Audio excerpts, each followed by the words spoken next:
नमस्कार दोस्तों। आज हम लोग जल्दी देख लेंगे कि ये ग्रीन टैक्स एक एक्टिवा का ग्रीन टैक्स और आरसी बुक कैसे रिन्यूअल करते हैं 15 साल होने के बाद। मैंने अभी हाल ही में MH01 महाराष्ट्र मुंबई से मेरा ग्रीन टैक्स और RC renewal with address change किया है। मेरे गाड़ी को कुछ 15 साल हो चुके हैं। और मुझे एंटायर प्रोसेस में लगभग कुछ 35 डेज़ लग गए। आरसी पोस्ट से घर तक डिलीवर हुआ है। तो चलिए फटाफट देख लेते हैं कि मैंने कैसे इसको इसको ऑनलाइन अप्लाई करके मैंने आरटीओ में क्या कौन से डॉक्यूमेंट सबमिट किए और वहाँ पे मुझे क्या क्या प्रोसेस फॉलो करना पड़ा। ये सारा चीज़ मैं आपको शेयर करने वाला हूँ इस वीडियो में। Thank you. तो सबसे पहले आप क्या कीजिए, आप एम परिवहन के वेबसाइट पे जाइए। यहाँ पे ऑनलाइन सर्विसेज में जाके व्हीकल रिलेटेड सर्विसेज पे क्लिक कीजिए। यहाँ आपका स्टेट सेलेक्ट कीजिए। मेरे केस में महाराष्ट्र है, इसे क्लोज कीजिए। यहाँ पे आपका व्हीकल रजिस्ट्रेशन नंबर पे क्लिक कीजिए। ओके, यहाँ पे आपका व्हीकल का रजिस्ट्रेशन नंबर डालिए, जैसे कि MH0 गाड़ी का नंबर डालिए, एक्सेप्ट कीजिए और प्रोसीड। लगभग आपको ऐसे एक स्क्रीन आएगा, जस्ट प्रोसीड कीजिए। ओके, यहाँ पे सर्विसेज में जाओगे तो आपको सबसे पहले आपको एनवायरनमेंट टैक्स भरना होगा, एनवायरनमेंट, और सेकंड आपको आरसी रिलेटेड में आपको रिन्यूअल ऑफ रजिस्ट्रेशन करना होगा। और अगर आपको चेंज ऑफ एड्रेस भी अप्लाई करना है तो आप चेंज ऑफ एड्रेस भी यहाँ पे अप्लाई कर सकते हैं। तो इस केस में पहले आप आपका एनवायरनमेंट टैक्स पे क्लिक कीजिए।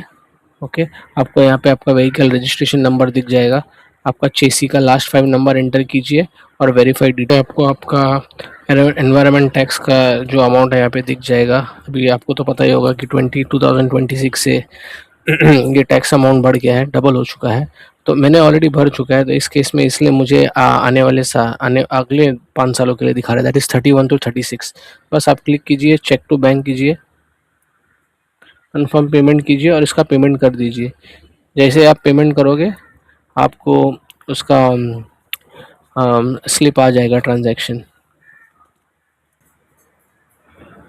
एक बार आप लोगों ने पेमेंट कर दिया, जैसे कि ग्रीन टैक्स का पेमेंट हो गया है, फिर उसके बाद आरसी रिन्यूअल का एप्लीकेशन का पेमेंट हो गया है, तो आपको स्क्रीन पे आपको यहाँ पे फॉर्म 33 और फॉर्म 25 प्री फिल्ड मिलेगा। आप इसका प्रिंट आउट लेके ओनर को बोल दीजिए सिग्नेचर लेके रेडी रखने के लिए, और उसको एक स्कैन करके भी रख दीजिए ताकि आपको ऑनलाइन उसको अपलोड करना होगा।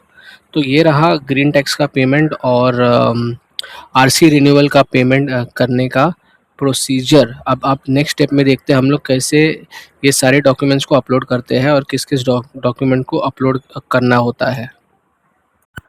ये हमारा ग्रीन टैक्स का रिसीट जो 4,000 रुपये हमने भरा है, और ये हमारा आरसी रिन्यूअल का रिसीट।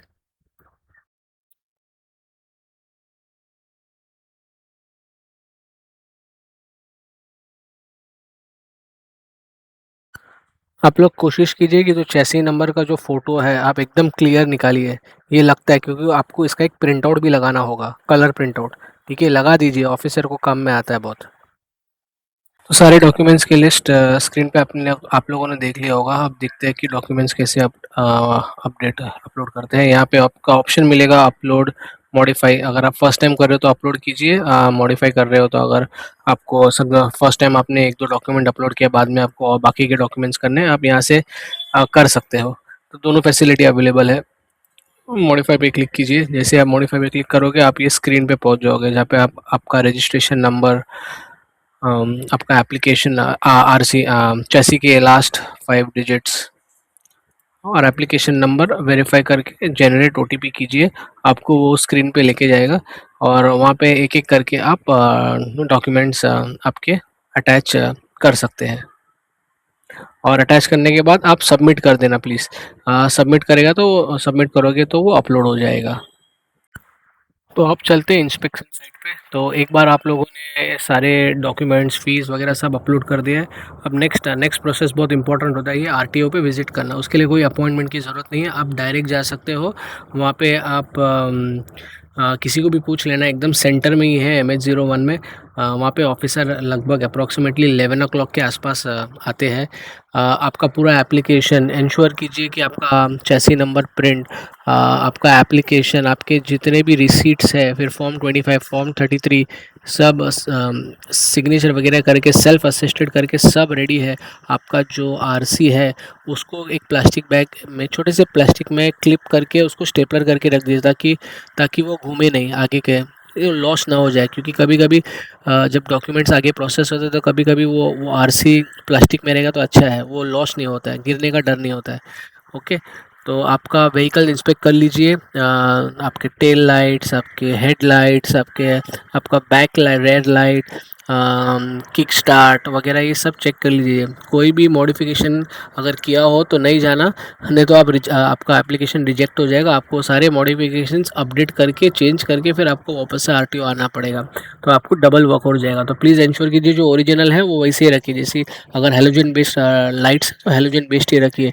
कोई एलईडी वगैरह मॉडिफिकेशन है तो प्लीज़ उसको निकाल के जाइए। जो ओरिजिनल है जितना हो सके उसको क्लियर रखिए। जो चेसी नंबर का प्रिंट होता है उसे एकदम क्लियर रखिए, उसे ऑयल से साफ़ कीजिए, कपड़े से साफ़ कीजिए, ताकि वो एकदम क्लियर है। जब वो टॉर्च मार के देखे ना, एकदम क्लियर होना चाहिए।